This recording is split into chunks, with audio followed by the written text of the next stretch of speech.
Business lesson number 1, always do the math before you act. Lesson number 2, again, back to the financing part.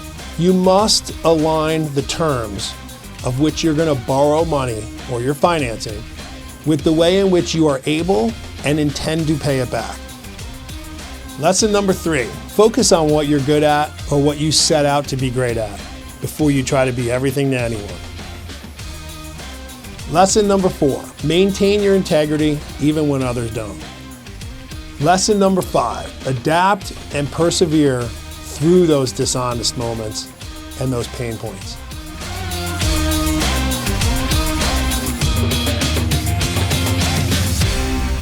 After 12 years as a business owner, I've learned more from my mistakes than any of the successes.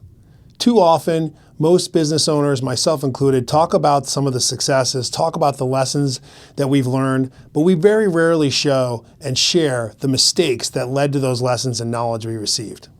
My name is 𝗠𝘁𝗵. I'm the CEO and founder of Mobilization Funding. And in today's episode, we're going to focus on what I like to say is the next level learning.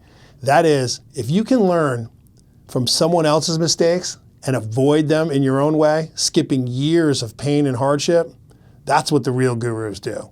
Those are the things you can be most excited about and most proud of. So, as I share these mistakes with you, my intent and hope is that you take these lessons I've learned and learn them today so you don't have to learn them yourself. So let's jump into it.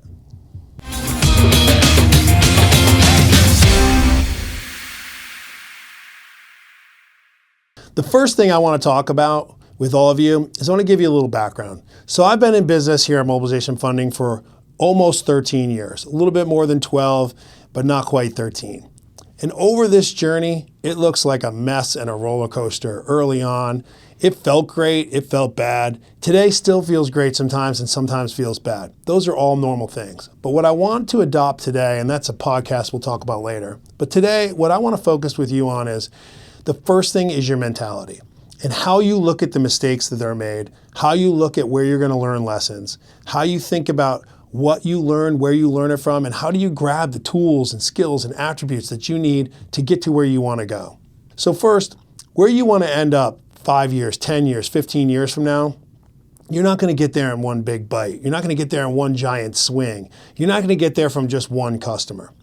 And in order to get to that end point, you have to build a toolbox to be able to be prepared there. So what's in your toolbox? Experiences, new people, help, skills, traits, and attributes. And a lot of the ways these things are formed and forged are through the tough times. You learn from mistakes. So I want you to think about every mistake that you're going to make as an opportunity to learn and not a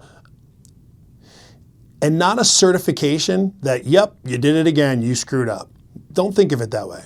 Think of it as, yep, I didn't know something, I'm about to learn it, and it cost me something. As a mentor of mine said, lessons cost money, and they do.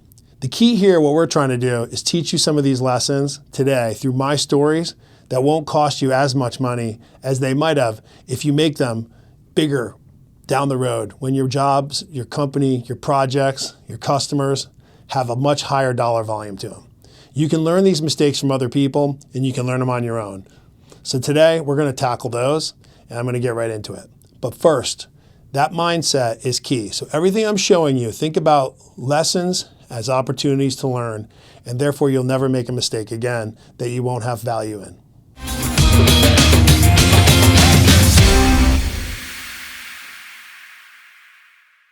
Business lesson number 1, always do the math before you act. So what does that mean? Well, it means plan it out, build a budget, try to figure out what this is going to cost you using a set of assumptions that you can count on. In my particular case, this lesson was learned by borrowing money so that we could have enough money to make loans to other folks that we wanted to lend money to. What I didn't account for is I engineered what I thought in my mind was perfect. If I lend money out at a certain rate and I borrow money at a lower rate, that I'll automatically make money. What I didn't consider is the time value of that money, how the terms and conditions are of the money I'm borrowing as it's compared to the money I'm lending. I assumed the rate that I was borrowing at because it had what was perceived risk associated to it from the people I was borrowing was justifiable in my mind. The problem though is when you borrow money, like I did, at a higher cost and different terms than I was necessarily lending it out at, it can create problems pretty quick. Now, in a perfect world, if I took the money on the same day, lent it to someone else on the exact same day, and paid it back at the day that they gave it back to me, and I paid my lender back at the same time, it probably could have worked. But that's not how it happened. I actually borrowed the money, lent it out slower than I collected it, meaning I borrowed it all today, 100% of it. Then I only lent it out 20% at a time. Then I actually had expenses on my business, and we used some of the dollars that we were making from our revenues.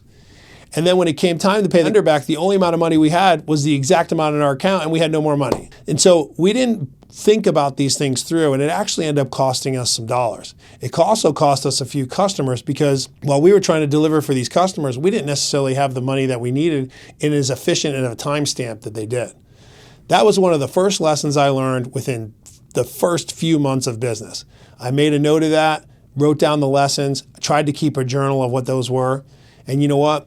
I made a few tweaks and we borrowed it again, made some more mistakes, made a couple more tweaks, made some more mistakes. So the lesson there is you want to match up the money you borrow as close as you possibly can to the way you're going to use it, when you're going to use it, and the terms and conditions that you have to pay it back. Make sure you do the math beforehand, putting those assumptions into some type of model. Even if you handwrite that model out, even if you plan out what those are, write it down and do the math so that you can make sure that you can succeed with what you're trying to accomplish under the assumptions, terms and conditions that you're committing to on both sides of the equation. And lastly, one big mistake we also made is we would get so excited about our opportunity. We would see all the optimism in it, and it's critical for you to do that. But don't let that excitement and optimism make you skip the step of due diligence and the meticulous planning from a financial perspective that is necessary for you to be successful. And when I say successful, I'm not talking about successful just for you, or in my case, just for me. I'm talking about successful in what you've committed to your customer, what you've committed to your team, your employees, and even yourself. That due diligence and that meticulous math is equally as important for you to be able to deliver on the commitments you made to yourself, your customers, and your team. So don't skip that due diligence process and don't skip the math part. Math, at the end of the day, is what this all breaks down to. It's simple math. More money in, less money out. That's where you're trying to get to.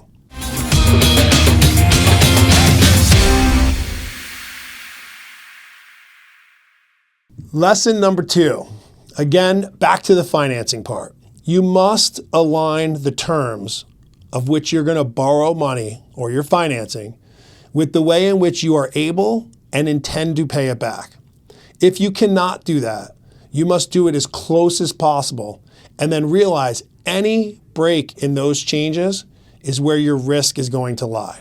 Let me give you an example. If you're working on a construction project and you have terms with all of your vendors, all of your employees, that you will pay them when you are paid and if you are paid, you have no risk in executing the work. They have all the risk because they're going to do all the work and you will agree to pay them only if you get paid and when you get paid.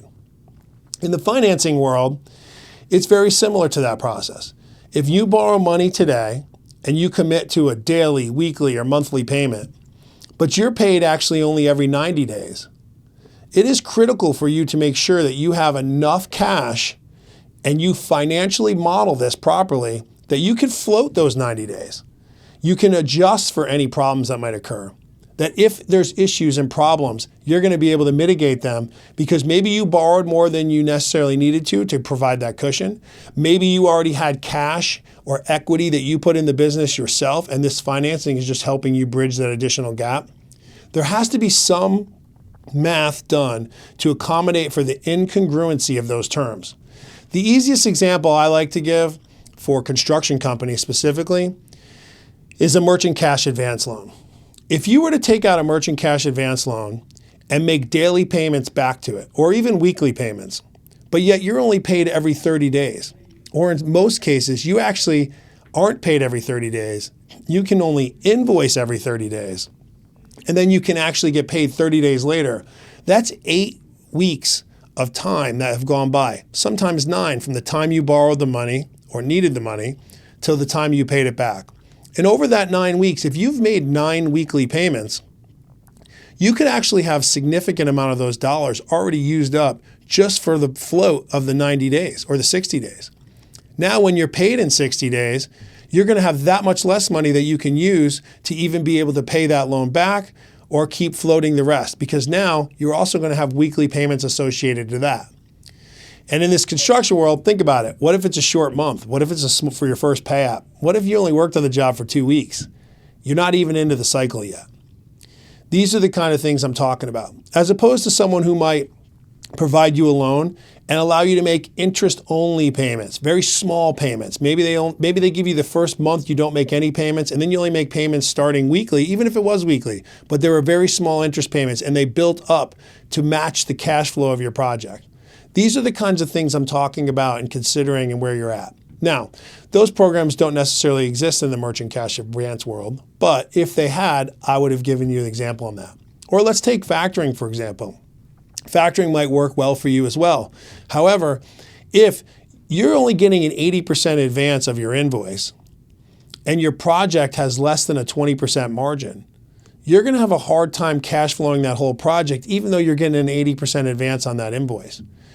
Modeling that out, seeing where those cash flow gaps are, even when you're doing factoring, for example, with an 80% advance rate, is going to be key for you to figure out how and where those cash flow gaps are going to come about. And again, maybe that's where you can use your cash. But meticulous planning on your end and modeling those terms together are the 2 key lessons I learned to make sure that we didn't screw up and we make mistakes and that we were able to stay on track. It cost me probably 3 or 4 years to learn those 2 lessons, just in the mistakes I made in the first year before we were able to catch up.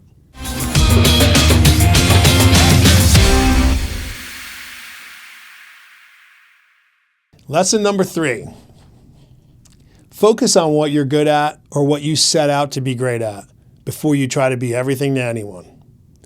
And let me say it one more time. You're never going to be everything to everyone. So find what you're going to be great at. Find what you want to be great at. And then set out to be the absolute best in the world at what you're trying to do. You're not going to be there when you first start. But if you stay in your niche, if you stay in your expertise, if you stay in your lane and you pour all of your energy and all of your focus into that and let time go by, you will become the best in the world at it, or you will become one of the best. And as soon as you get close to that, you now can start to add value to more and more people inside that niche. How do I know that? Well, we got into the world of banking and financing and private credit. We were making loans to commercial construction contractors. We were learning what we needed to learn. But you know what?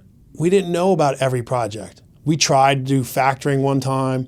We thought about trying to do manufacturers. We thought about all these other businesses that didn't make any sense before we actually understood what we set out to do. Over the years, those little lessons where we went and tried to finance something like factoring, we got hosed. We lost a fortune because we didn't know what we were doing. We then tried to go back to our niche business where it was working perfectly fine with commercial contractors.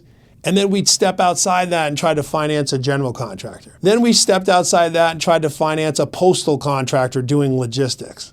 We'd make a mistake and wipe out all of our success. These little spots where you're urged to just get ahead and get to where you want to go by taking these giant leaps. When you step into other business segments, it's very difficult to learn the lessons you need to learn when you still haven't learned all the lessons of the spot you want to be in. And every time you take that step outside your lane, don't be surprised if that's the one that kind of bites you in the butt, loses everything you gained on the initial end, and creates some angst and anxiety and pain inside your own head mentally or even financially that either limits your ability to grow or even takes you out of business. Those mistakes cost another 2 years for us. So now I'm up to 5 years worth of mistakes in what I would tell you happened in the first probably 12 to 18 months. Make sure you are focused on the strengths of your business and your expertise and your niche, the one you chose. Put all of your attention into those customers that you can help. Be an expert with a goal in mind to be the best in the world at what you're doing. Once you become the best in the world at what you're doing there, and you've really fine-tuned that, then, and only then, if needed, can you consider stepping out into different business lines or verticals. But learn all those lessons you can first and be patient with that so you don't set yourself back. Even if you spend an extra year avoiding these other opportunities that are coming to you so that you could try to become an expert.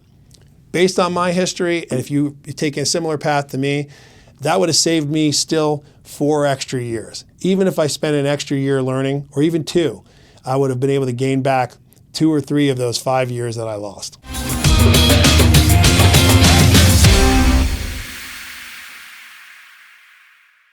Lesson number 4, maintain your integrity even when others don't. Everyone's going to have a bad experience somewhere. For us, they might be unscrupulous borrowers. They might be bad vendors, might be a problem bank. For you, it could be one of the same. Look, there's going to be bad people out there. There's going to be good people out there. There's going to be people that mean intentfully good, but do bad things. And there's going to be people that intend to do bad and do bad things. It's all going to happen. What's critical and important is no matter what those experiences are, no matter how painful it gets for you, you must maintain your own integrity, your own values, and do what you do. Don't let these unscrupulous events, people, pain points create for you a different level of, anxiety or approach that isn't congruent to who you are. The second you start doing that, you will disrupt the relationship with each individual new person or new group of each new person or vendor or whoever it is that you come across. You should focus on being one-to-one with everybody. Everybody deserves your 100%, despite those experiences. Now, it may give you something to watch out for. It may give you a new question to ask. It may keep you from avoiding or finding those people in the first place. But what you want to do is go into each interaction that those people on the other end mean well, intend well, and they're there to help you, and they're there to look for your help.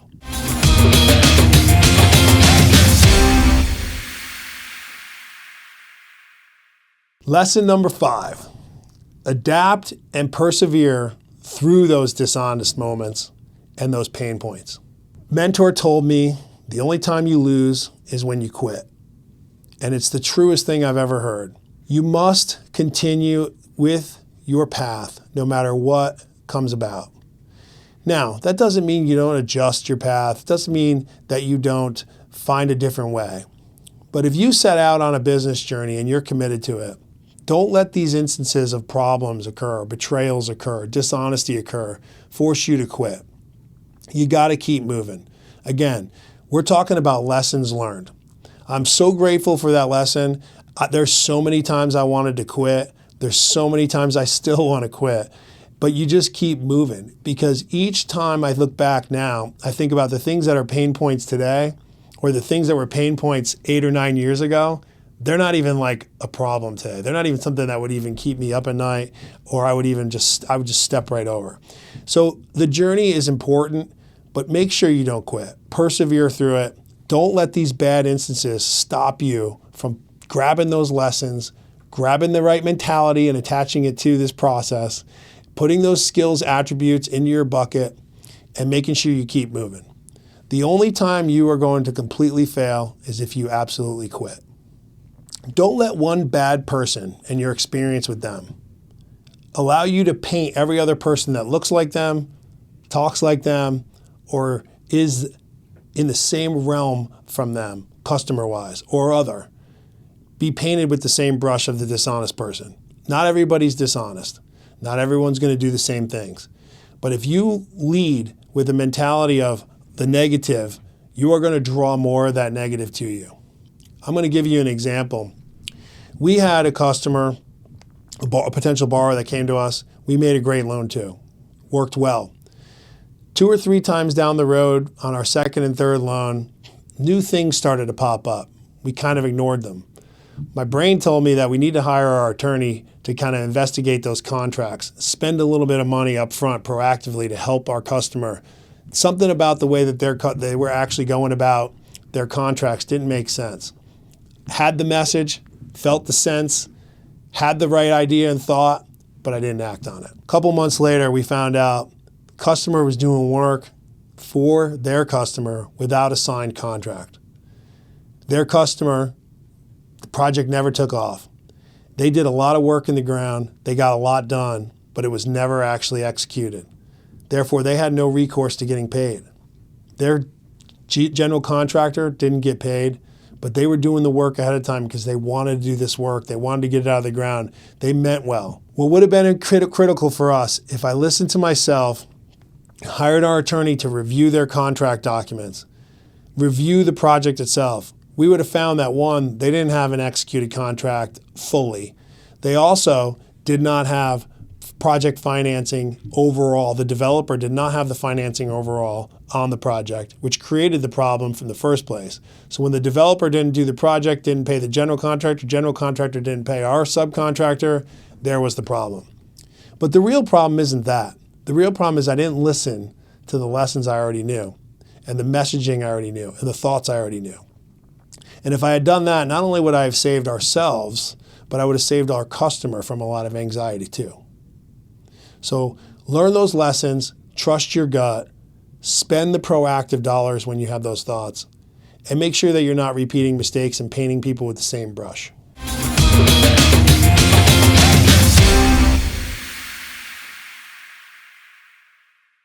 Business lesson number 6, and this one is really important. This one probably saved me the most amount of time and also helped me the greatest.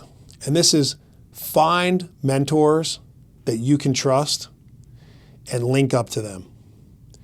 If it's a group, if it's a peer group, if it's people through the process that you can trust and work with, most importantly, they're where you want to be, not where you're going.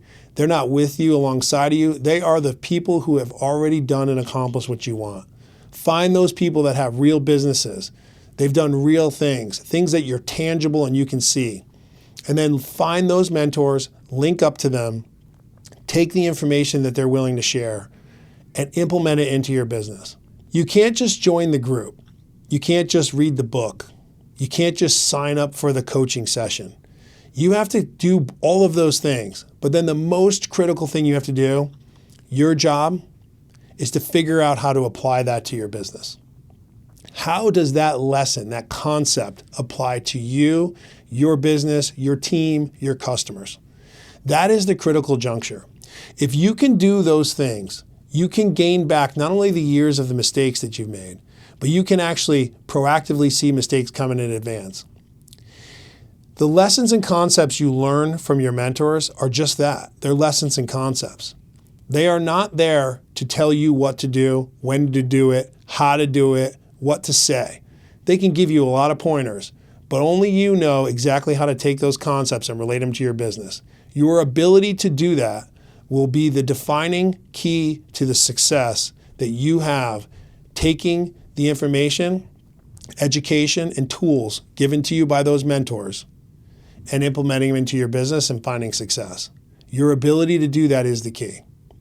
So, how do you find the right mentor? Well, first, take someone that you know has a tangible business, preferably in the industries you've been around or industries that are similar. Grasp onto the knowledge that they've learned and taught you. Most businesses all operate the same way.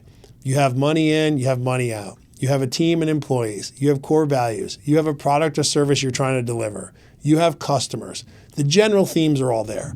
The nuance is up to you to figure out how to apply them. But the general themes are all there. So you don't have to find someone that's doing exactly what you do, but as closely related to it as possible. But more importantly, farther along, they're where you want to be.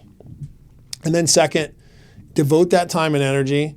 Make sure that you're spending the time and energy that after you've learned the lesson, after you've applied the information, that you're monitoring and managing it, and that you're really doing that well. And coach and counsel your team on it. Finding a great mentor is one of the keys to success.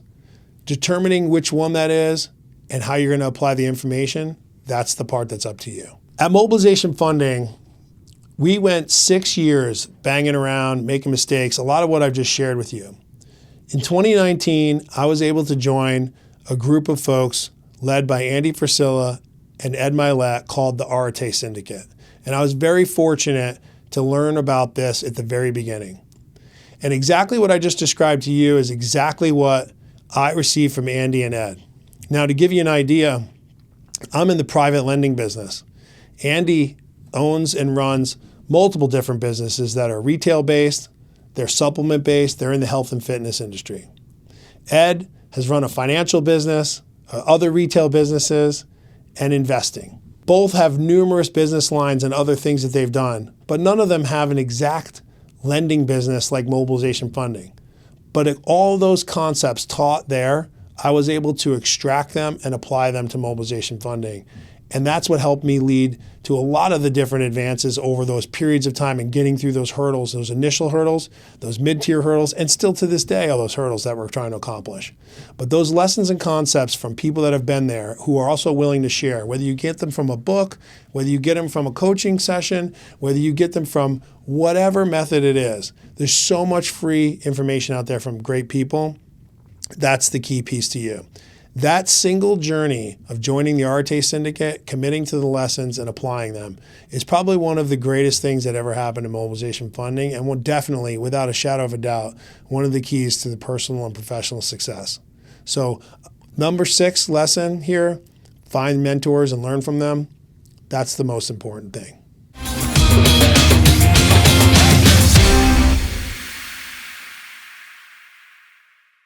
I really hope that these 6 lessons that I've learned from my journey and tried to share with you today, along with the stories and examples from them, keep you and save you from mistakes, add back years of your life, provide you less stress and anxiety. Most of all, I just hope they've added a lot of value. And if they have, please share them. Let people know about these as well. Share your mistakes, share your journey. Let people know how you can help them. Don't be afraid to pour that back out. Let's all make a commitment to each other at the beginning of this new year to share some of these stories with everyone else. Share your mistakes. I promise you everyone has them. There's not a successful person on this planet that hasn't gone through years of mistakes, lessons, and pain. The more we share these lessons, the faster we can all succeed. The more we share these lessons, the more we'll all know ahead of time, and the less we'll probably all have to go through ourselves. Remember what I said at the beginning. This process of making mistakes, this process of learning, it's part of the game. It's part of the process. Your mindset is the first thing we talked about. Shift your focus to these pain points are just lessons you learn. They're parts of the journey. Where you want to go has a different set of tools, different set of skills you need, and these are the ways to learn them. Now, we also talked about the most impressive and thing you can do, the thing you can be most proud of, is to learn these lessons from someone else's stories. So I hope I helped you do that today. I wish you all the best, and God bless you.